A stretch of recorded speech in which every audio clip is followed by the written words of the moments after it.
Years ago, and we're in September, so about 41 years and 1 month ago, 13th of August 1975, to be precise, I was born at Cosford base. Not because my mum and dad were in the army, but purely because we were travelling, my mum and dad were travelling with Gandhi circus. My mum was doing sharpshooting, rope spinning, whip cracking, knife throwing, western act, and my dad was doing clowning as Tizzy Clown, and then also as the amazing Etna doing fire eating, dancing on broken glass, bed of nails, yogi act. And the circus had just left one part of Shropshire and it was due to go into Wales.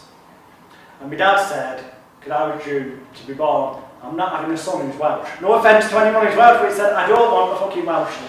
I can't stand the Welsh. That wasn't it, I'm quoting my dad. Right, okay. But he said, I can't stand the fucking Welsh, I don't want a Welsh son. So my mum got taken to Cosford base, and she stayed there to give birth to me. Well, circus went to Wales, and about 2 days later we went and joined them. So I've been born in Cosford, in England, to keep him happy. But anyway, nonetheless, I was born age of just short of 3.5, August, September, October, November, December. So actually, to be precise, about 3 years and 3.5 months old, I made my performance debut as Flap the Clown at Christmas corporate events that my dad was doing, because the circus only toured kind of during the summer, but at Christmas he was doing these corporate events. From the pictures I've seen, I don't remember it that clearly. The only bit I kind of remember is seeing Father Christmas after we'd done the show, and remembering that I got a cracking like this, like an action man figure, but I don't know what it was called, and it had what I now know to be, they call it like a zip wire, a piece of string you put one side of the room, and had it at an angle, and you get your action, put it on it, come down like you see on the Krypton Factor. I remember given that boost to get really good presents to the staff's kids at the Christmas parties. But anyway, I digress. Although, and I will warn you, it will seem like I digress a lot today. And at times it will seem like, what the fuck's this got to do with hypnosis? Bear with me, trust me. You must have trusted me to a degree to have shown up to the event in the first place. So extend that trust for today. And by the end of the day, you'll start to realise there isn't a single thing I'm going to say today that isn't relevant. Every single thing will, as the day goes on, become and fall into place.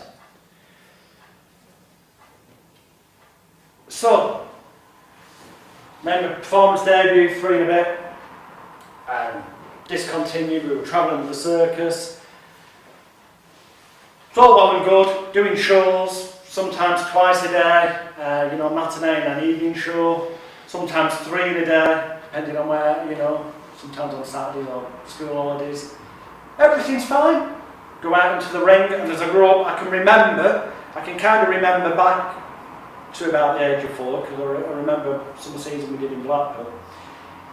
Things are fine, do the bit, dressed up, silly, do whatever gags we were doing, audience would laugh when they're supposed to laugh, audience would applaud when they were supposed to applaud. Hey, that's show business, everything's great. Until in the region of me being about 6.5-ish, thereabouts, when my mum decides she doesn't want me to be travelling town to town to town to town with the circus, and demands that we get a house.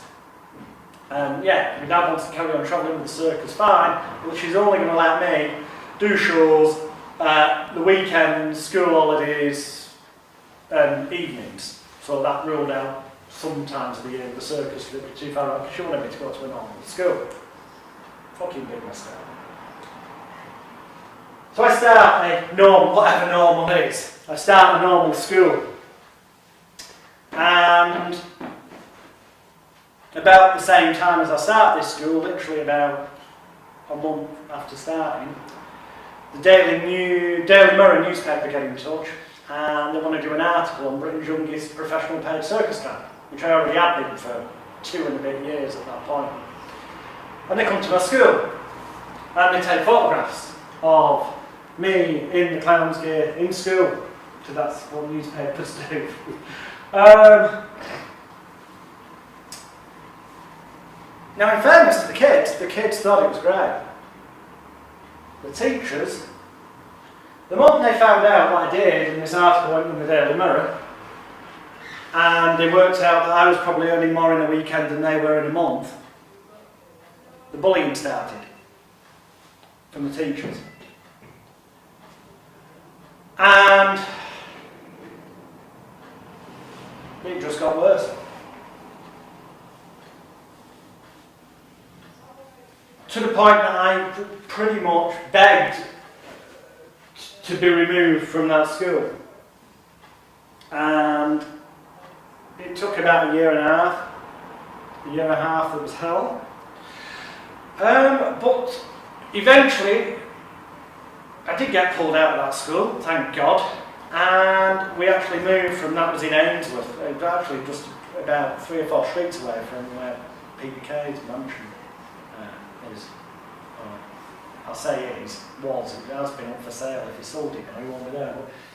But anyway, that is irrelevant, by the way, that. Or maybe it isn't, we shall see as the weekend goes on. Perhaps there's method to everything I say. So we moved to Haywood, mainly because that's where my dad was originally born. And I started a new school there. And the teachers had been warned in advance what I do. I might end up in the newspapers. This has all been, you know, gauged what their response would be. I'm assured by me. More victimisation from the teachers ain't going to happen at this school. And you know what? It didn't. It fucking didn't. In fairness to the teachers, despite the fact that it became evident that, you know, quite often I might have been earning more money in next to no time than they were, it was great in that regard. Unfortunately, the kids at the school were the ones who then took over the job of bullying. And that shit about sticks and stones will break my bones, but names will never hurt me. Shit, you know, parents or teachers, they do. Oh, don't worry about what's saying. It's completely not a fucking cobblers. Because if somebody's giving you shit regularly enough, it does start to mess with your head in not a good way. And the more it goes on, the more it messes with your head, if you allow it to, which will become clear again over the weekend. But I'm talking about a time when I was like 7 and a half, 8, 9, 10. At the time I didn't know the things that I now know that I'm going to be sharing with you. I didn't know the answers at that time. So it got worse and worse. Around the corner from my house, where when school got worse, the only escape from that state of mind was at weekends or in the evenings, walking on stage, where then I kind of felt normal, whatever normal is. But an audience would then laugh at the right times, most of the time, and clap at the right times, most of the time. And that's where I felt good. Give my appreciation, it's okay what you're doing, rather than getting victimised over it and bullied. I just got worse. And I would say I was probably around 10 when I, one night,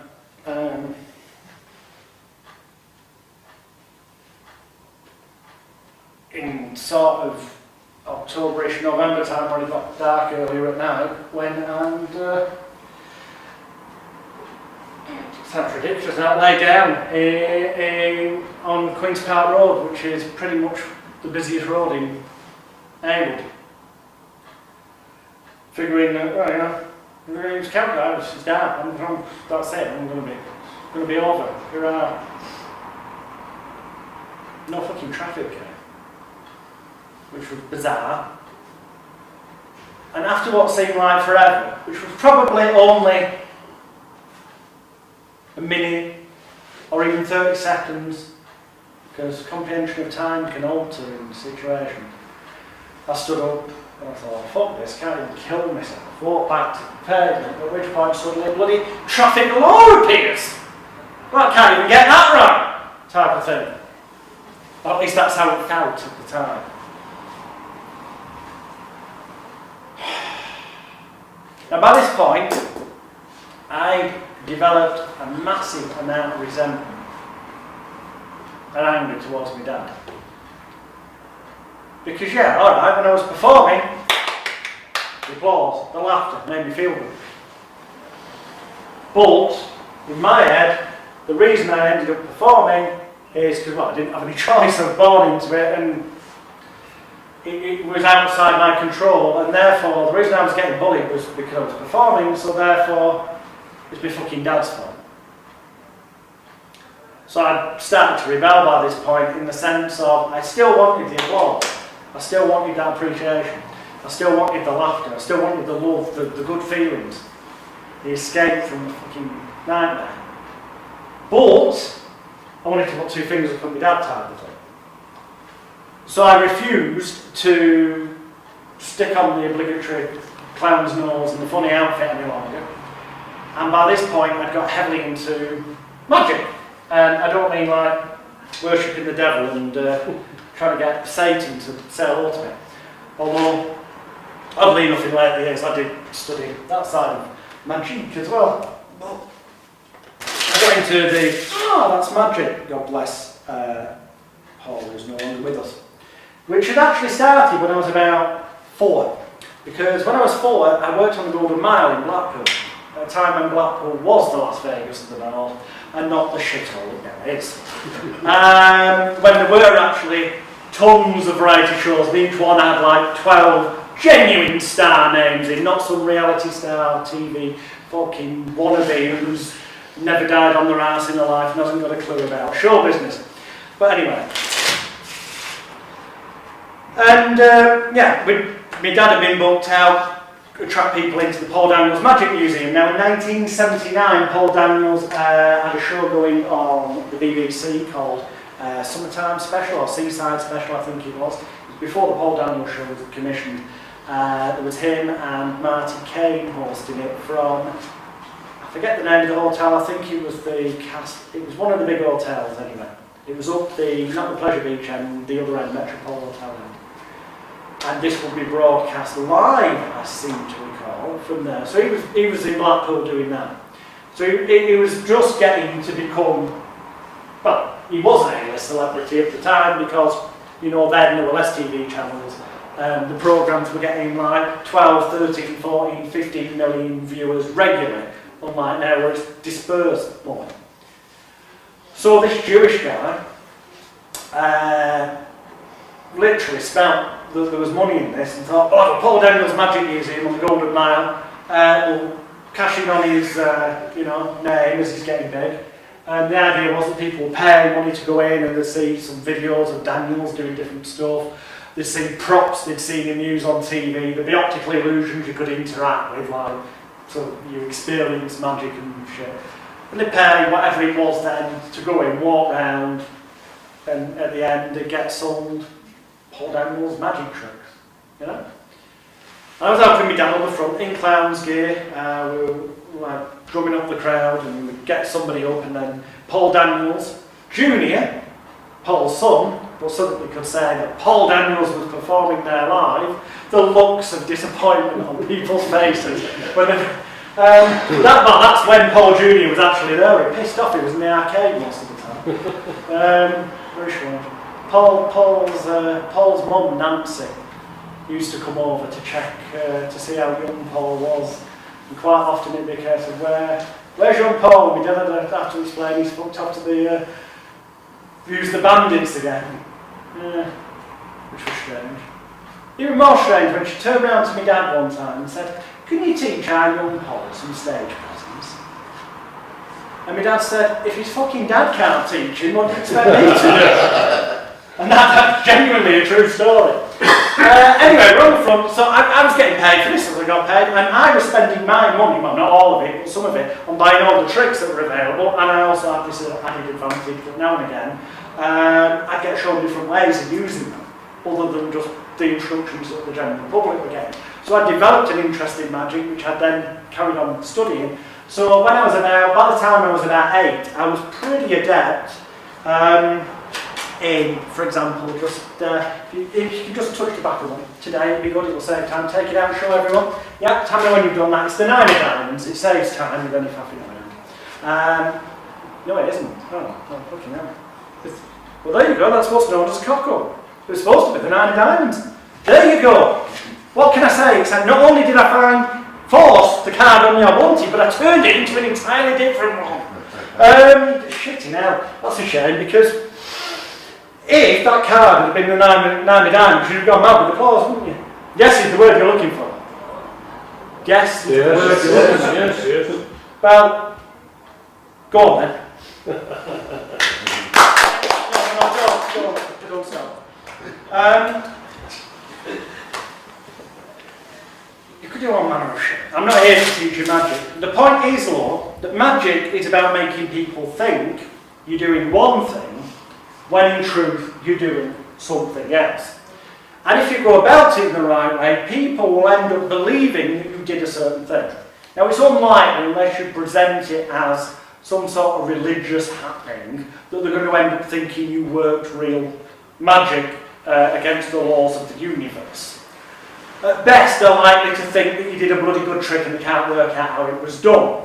That said, all I'll say is Jesus Christ. There's a book called the Bible, and apparently some simple magic tricks can convince people you change the laws of metaphysics. That will become even... If anyone's religious here, I would suggest you fuck off now, because this is going to get really emotionally traumatic for you as the day goes on. Because, in case you didn't know, God doesn't exist. Unless you think he does, or she does, or it does, or whatever. That's going to become... all of this is relevant, trust me. So yeah, I got into magic and I started to, basically, where other young lads would be in their bedroom looking at the Gratton's catalogue, or the little one's catalogue in the ladies' underwear department, I would be doing what's known in the magic world as masturbating with cards. Doing totally, completely unnecessary shit like that. And mastering the art of being able to shuffle a deck of cards without a table in the air. Fucking hell, nice one. I wish this wasn't true, really, but unfortunately it is. I'd be doing shit like, yeah. And it's obligatory you do these, like, I'm surprised the cards are still there. It's learning magic 101. They're still there. Like you didn't know, if they're in my fucking hand, I can feel whether the cards are there or not, right? This is kind of how it works. And then...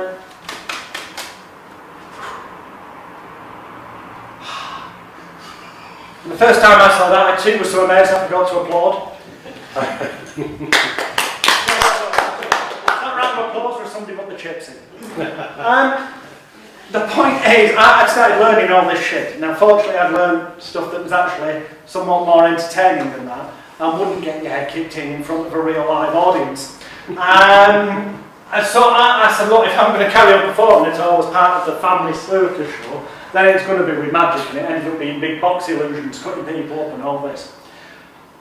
But the key point of that section of my life was I learned that quite often things you think you've seen aren't always the truth behind them, when you know the truth, aren't always as simple as they can look, and also the polar opposite can be something that looks complicated, can actually be dead simple. And it is literally, sometimes things that seem dead complicated are actually really simple, whereas other things that appear simple can be really complicated. And this weekend, at the end of it, hopefully you'll come to the realisation that hypnosis, Tibetan mind control, NLP, whatever the fuck you want to call it, is it's as simple or as complicated as you want it to be. So please don't waste years of your life on some holy grail, wasting time in your fucking bedroom to be able to do something fucking pointless like this. When I promise you that what I'm going to teach you this weekend is the truth, the whole truth, and nothing but the truth. It certainly is the way I see it, but I also hope you'll come to realise by the end of the weekend that anyone that doesn't accept what I'm going to share with you as being the truth is either A, mentally subnormal, B, thick as fuck, C, a complete and utter fuckwit, D, some kind of religious fucking nutcase, or E, is someone who has wasted thousands and thousands of pounds and possibly months and years of their life getting brainwashed by people that will tell them that hypnosis is something special, where you make somebody enter some special state of mind and all this, that, the other. So for those people to then accept that what I'm going to teach you this weekend could actually be the truth, and it can be as simple as what I'm going to teach you, and that truly is how I've earned my living for the past 27 years, and that truly is how thousands of people around the world that I've taught, including famous name television life coaches and hypnotists, have earned their livings from what I've taught them, can be a bit hard for them to accept, because then they would have to admit to themselves they've wasted thousands and thousands of pounds and months and years of their life being lied to. Or they are those hypnosis trainers that are lying to people and either A, purposely ripping people off and telling them there's more to it than there is, or B, more often than not, in fairness to them, genuinely believe that they're teaching the truth because they've wasted months and years of their life and thousands of pounds going through that indoctrination process. So rather than accept to themselves that actually it's a lot simpler than that, they buy into that belief and transmit it, and unfortunately do their students a disservice by overcomplicating matters. So yeah, I was about 10, I think we got up to in the story. So I was studying magic more and more, and in the library, the kids' library, magic books were shit. I'd read them all, I could do everything that was in them. I was like, you know, I was doing big box illusions by the time I wanted adult stuff. So my mum got me permission from the library to go into the adults library and rent out the adult books. And actually gave me an adult library card when I was young so it could process on the system. And the magic books were, and they still actually are, I don't know if this is nationwide, but they still are in Hayward and Rochdale libraries. They're on the shelf here, and next to them is the popular psychology section and self-help. So I started getting magic books out, and for no particularly good reason, because unless you're going to work, for example, on a cruise ship, other than cruise ships, there's no real places, certainly not in England, there's not really any places in England where you're going to earn yourself a whole heap of money doing shit like pulling cards out of the air for no apparent fucking good reason. I am well out of practice, so I don't give a shit for any magicians watching this going, oh, that's fucking terrible, because that's not how I earn my living anymore. However, I did learn all this. There was a book there called, by this guy, Dale Carnegie. It wasn't this book, I picked up the wrong one actually this morning, but it was called How to Win Friends and Influence People. And I was still getting bullied at school, and I saw that title, How to Win Friends and Influence People.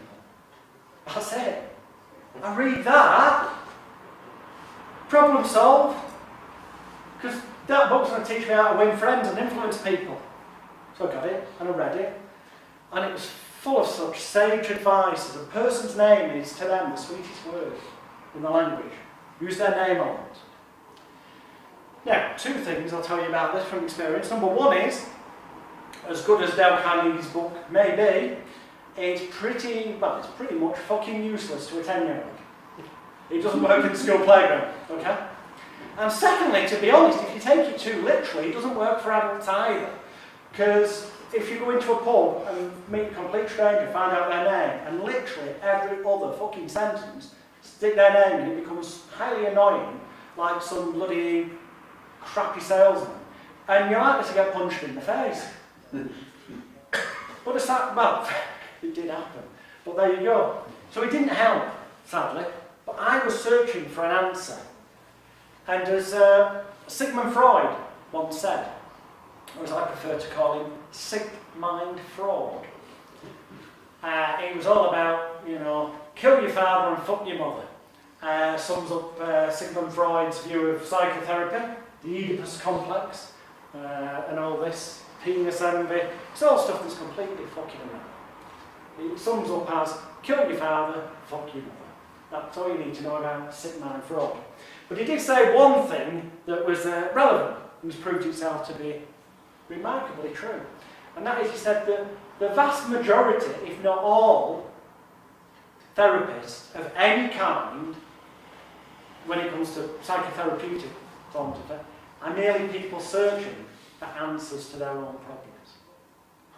And that's part of the journey. That's become less relevant in recent years, where it's become a bit more commercialised and people realise that if it's done right and advertised right, there is good money to be made out of it.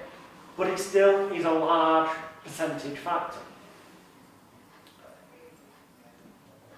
So also over this weekend, some of the stuff I'll be sharing is purely and simply to positively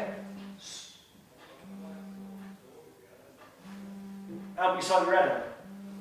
You, as individuals. It's not me, but somebody's phone's vibrating like hell. And I'm deaf in this ear. Oh yeah, that's the point, boy. You see, when I was 4 and a bit, we went on the circus, and I'd done my bit in the show, or my dad was rehearsing. I'm not sure why, but my dad was in the circus room. I was possibly in clown gear at the time, between shows. But I was playing hide and seek with the other kids, the other kids from the show.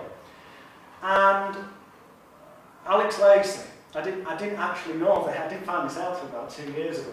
But Alexander Lacey, one of the sons of the lion tamer, Martin Lacey, he said, "Oh, why don't you go and hide under that trailer over there?"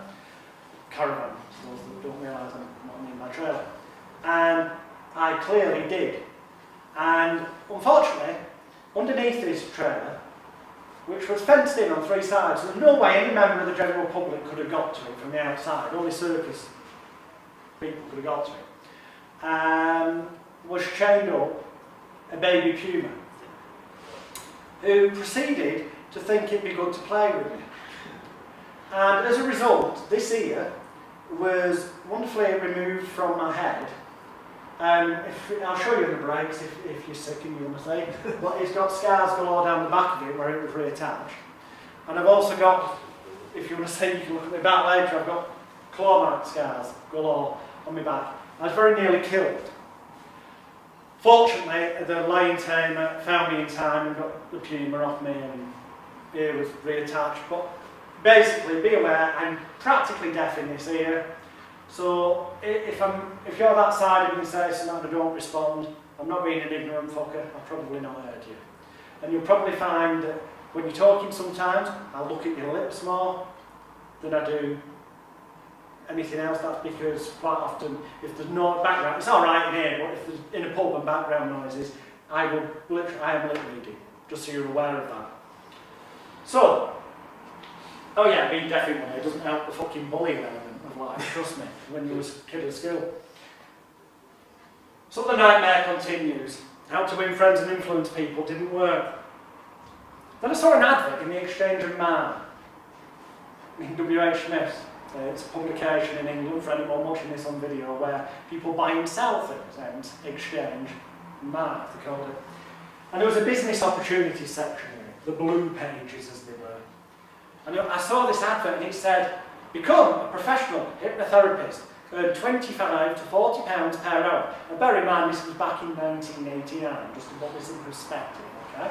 And you know what the sad thing is? The majority of fucking hypnotherapists who haven't got a clue, who haven't been intelligent enough to study with me, are still charging 25 to fucking 45 quid an hour in 2016. I wish that was a joke, but sadly it isn't. So I thought, oh, this will be cool. I sent off the prospectus and it came through and said it was 125 quid, which I wasn't quite 14 at the time, I was still 13. But I had this money from doing shows, so it was no big deal. Sent the money off on the application form, lied about my age, obviously, said I was 18, because I pretty much figured it was unlikely they would have, in my head, it was unlikely they were going to accept me onto this distance learning course if I told them that I was 13, about to become 14. So I lied, I will admit that. And the stuff came through, and there was an exam paper with it, sure enough there was, but also so there were the course materials. So you had them there. So you could just answer the fucking questions and... Anyway, I completed said exam paper and sent it back, and lo and behold, a week later I got back through the post, congratulations, you have this pass mark, whatever it was, and there was my certificate saying that I was now a qualified hypnotherapist and a member of the Association of Professional Hypnotherapists and Parapsychologists. Hooray! And also